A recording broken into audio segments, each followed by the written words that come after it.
you may have received emails offering you a deferred resignation.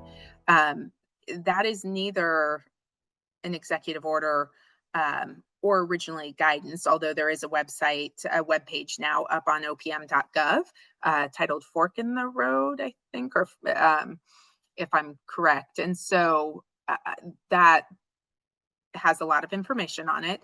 But what I will say in terms of just plain language, this is not what I've heard a lot of employees or others externally call it. It is not a buyout in terms of traditionally what is legal. There are authorities called VERA and VSIP authorities, which allow for early retirement or buyouts in private sector. That would be a severance a little bit. It gives you some period of your of money, and there is statutorily, there are caps and they're on buyout amounts. There are also whole procedures and regulation around how you do buyouts or early resignations. So this deferred resignation is not that. So what it appears, and again, this is a place where unfortunately I can offer you more questions or more, encourage you to go ask questions for further guidance from your agencies or for HR, general counsel's offices.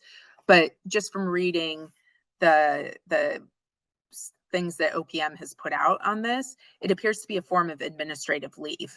So that's a way to put employees on leave for under the discretion of an agency head, typically paid, although there are categories of leave where sometimes they are unpaid. But I think one of the questions out there, and these are the types of questions that need to get worked out, are typically by statute, administrative leave is only up to 10 days per calendar year, because the point is not to leave employees sitting on administrative leave for a long time. And so it's unclear how some of this deferred resignation actually intersects with current law and statute around the different types of leave categories. So that's something I anticipate there could be additional guidance coming out. It's also typically with things like buyouts and